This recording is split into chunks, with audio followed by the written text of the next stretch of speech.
Top of the morning. It is the start of day 5. Yesterday was a tough day.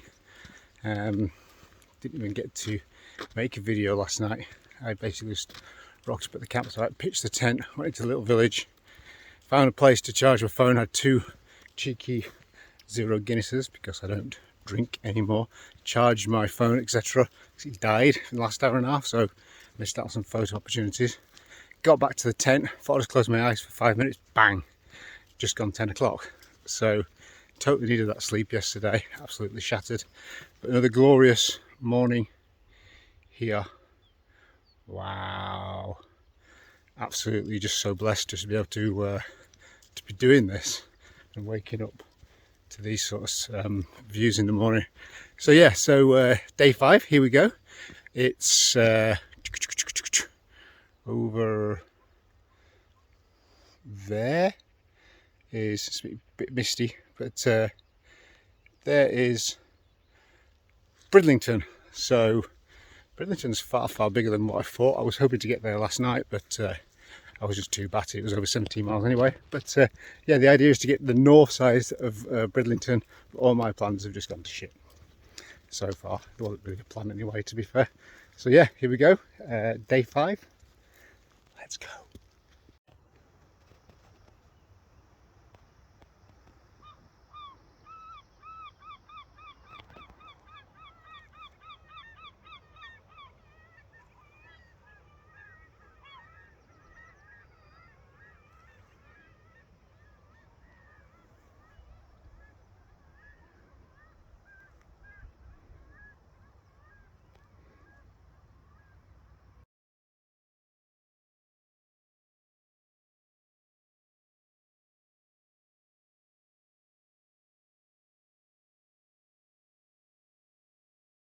So here's one definitely for the journal and a lesson learned. It's great to talk to people and get some advice as to like some best routes, etc. But there was a guy who recommended that I drop down where, what's it called, Danes Dyke is, and onto the beach, and I can walk all the way along the beach if the tide's not in, but I should be okay anyway. And I started walking down on the beach, and I'm like, just got a gut feeling this doesn't feel too great actually. So I walked back up this great big hill just to be on the safe side. And then I've just seen this map down here, which is, can you see that? So basically Danes Dyke is here, and I was going to walk right across here, and I think I'm somewhere here now. And then I've just walked along here thinking, I wonder if that would have been a good idea. So it'd be really nice to like walk on the beach. And then I've just looked down here. Can you see how much the water's coming in? There's like no way you'd be walking across that, especially carrying this freaking huge rucksack. So follow your gut instinct and just be careful who you listen to. What a stunning day. It's a really nice thing. Initially I was a bit disturbed and thinking that all these tributes are for people who, sorry to say, taken their own lives, but actually all these benches, and there's loads of them, looking over this amazing view, are all tributes to people who are no longer here with us. So just thought it was absolutely beautiful tribute to those people. Obviously it must have been some very popular lookout place for them.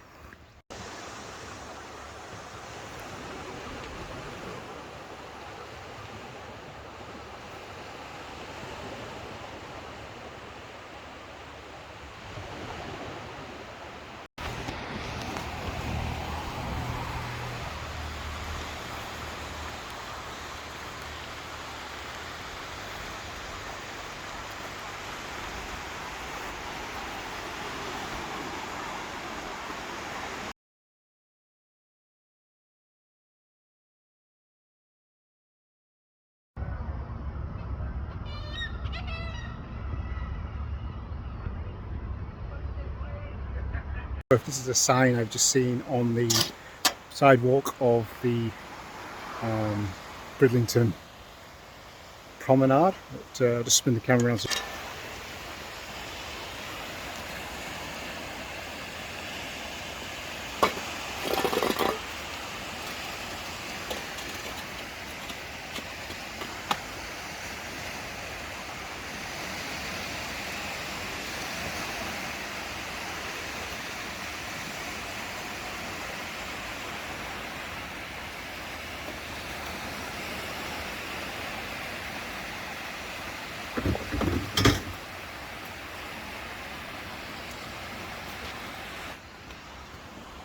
Is that a sign or is that a warning?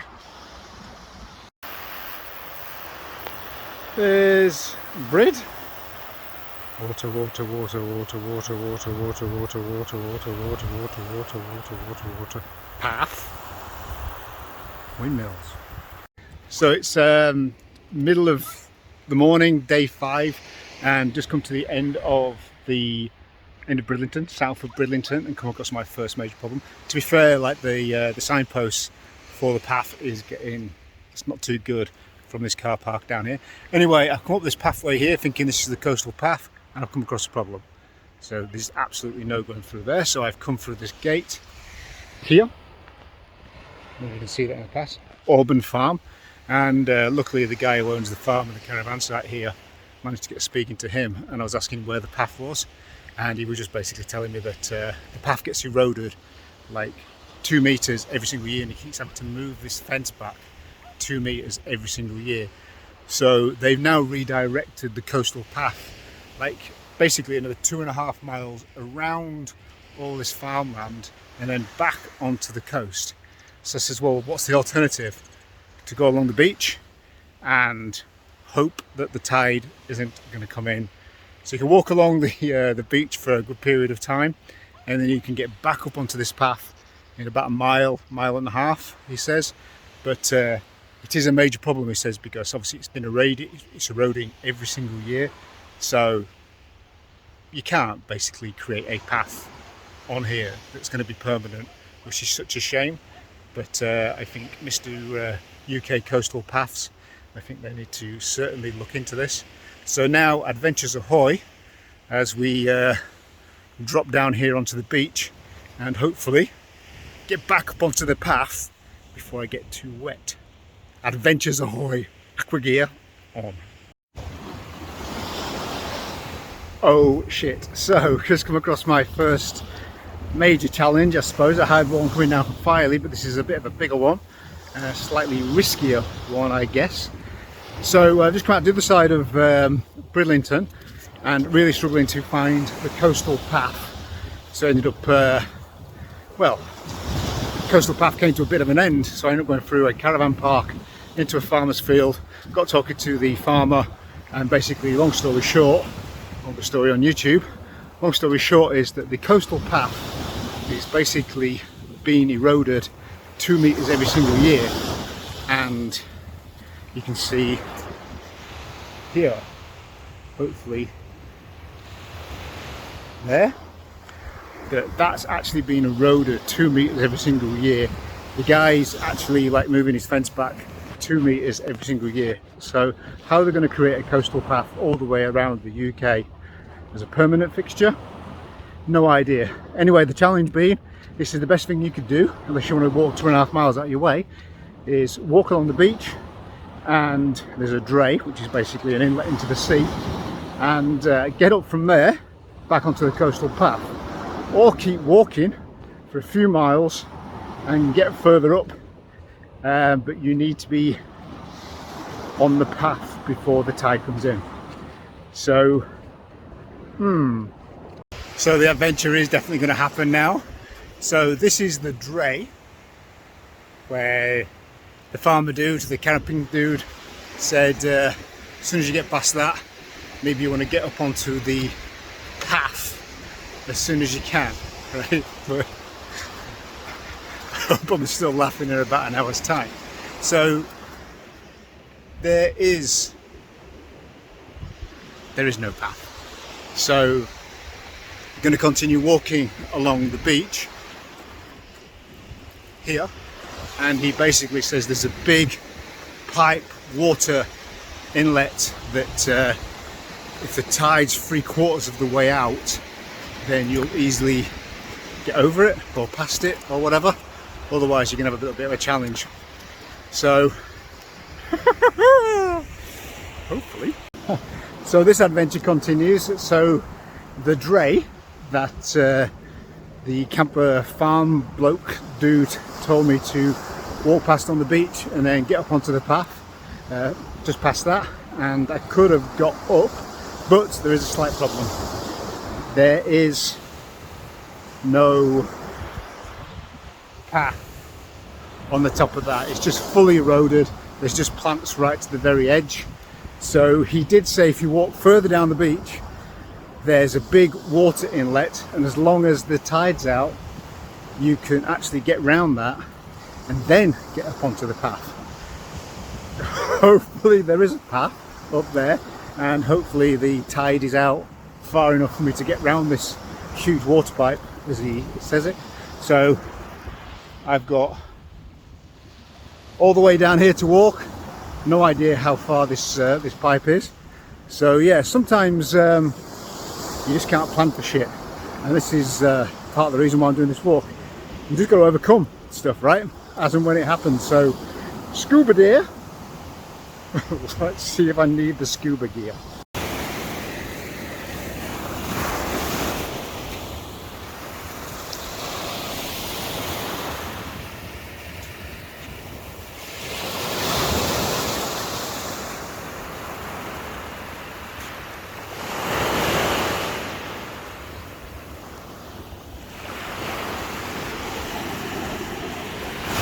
I just want to capture, like, if possible, like the erosion that's happening to these cliffs, because at some point there must have been like caravans here up on the top. If you can see, like, this is electrical cable hanging down here, and there's some pipes up at the top which would have clearly been feeding the caravans at some point. So yeah, it's eroding at an amazing rate. Panic over. I made it to, so this is the water inlet, and the dude was saying that the tide needs to be 3/4 of the way out so I could walk around it, but the tide's clearly in and I couldn't walk over it. But I think these huge stones here in the background, I've had a quick look and I can just clamber up on them, and there looks to be a bit of a path leading that way, so back onto the beach. So it's all good, but that's how far I've walked along the beach, which has been totally awesome. So yeah, no scuba diving gear needed. So panic over, I am safe. Yay! Hey, we made it. No scuba diving gear needed. So this is the water outlet that the farmer dude was talking about. But the tide is in and I can actually walk over it. Not that way, clearly. Got splashed by the water. I can, fuck! I can walk up. Water is cold. I can walk up these stones here, and then I can get back onto the beach there by the look of things. So panic over, no scuba diving gear needed, but I just walked all the way along the beach there, which was quite nice actually, walking on the beach with the sound of the waves. So yeah, I am safe. Adventure done. So it's panic over, no need to call the lifeguard out. So this is the I wouldn't be that stupid. So this is the water outlet that the farmer caravanning dude was talking about, and he said obviously the tide needs to be out so you can kind of walk around it. It's clearly in, and I can't clearly, I understand what it means, I can't clearly walk over there, but I can get over there. So I've done a little bit of a quick recce and I can walk over those big stones, these ones here, and then get back onto the beach. But that's how far I've walked down the beach, which was quite nice.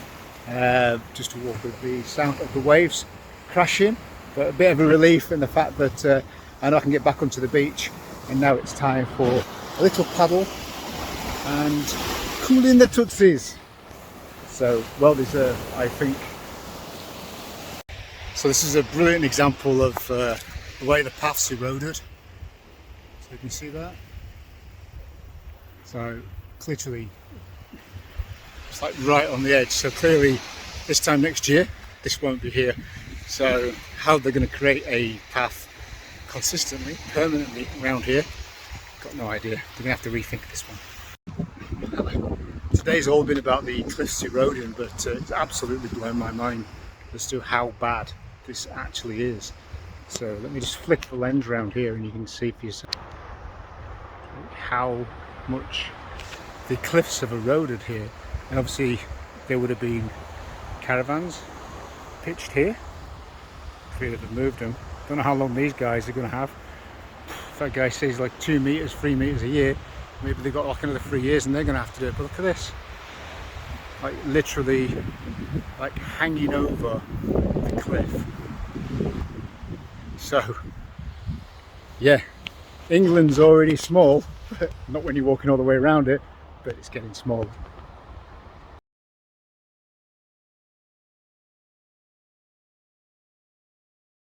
So this is yet another one where the caravan has absolutely screwed me. So I got to the end of the junction and now what? So this guy over here has basically been advising me, and I found my way round the end of the car park, and there's a tiny little sign there to say turn right, and basically that's the only way you can turn is bloody right. So this coastal path thing, the signposts around the caravan parks especially, I know I've just mentioned it previously, but it's pretty frustrating because you end up like walking up and down and then asking people which way to go, and then you're kind of in this big openness. And I do believe that we're back on the path again. Now I've seen a little acorn, but it's crazy. You definitely need some more signposts around the caravan park. So if somebody is following this and intends to do this walk, then just be aware that when you get to the caravan parks, then probably just do actually have a look at a map, and you're still going to be touch and go because these things aren't actually marked on the map. But yeah, when you get to caravan parks, you might be struggling a little bit.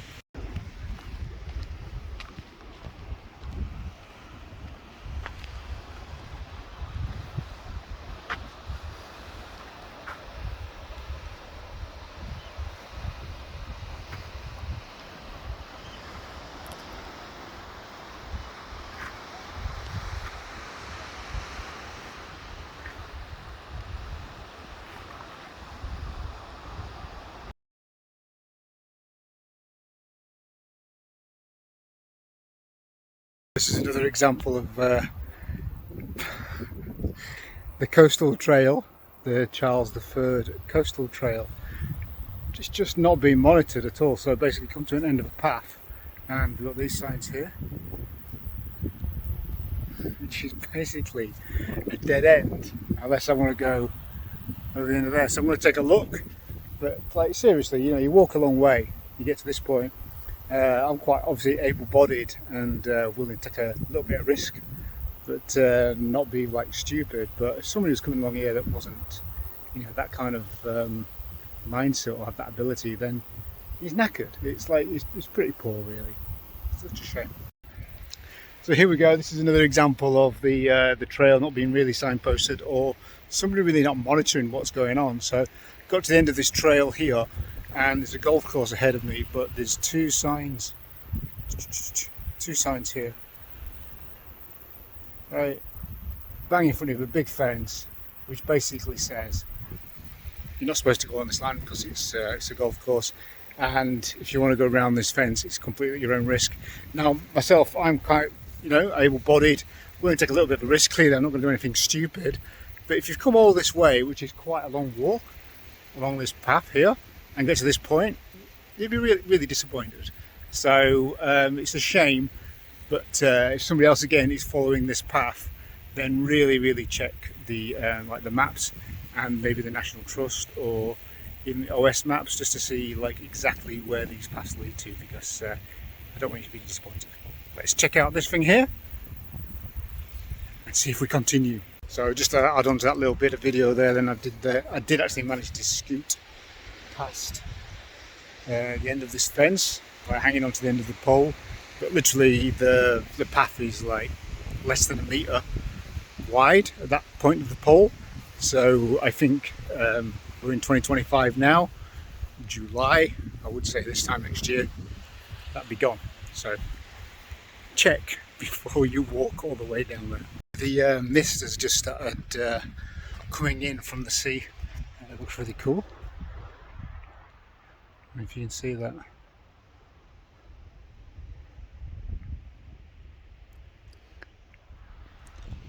So yeah, no longer see the sea.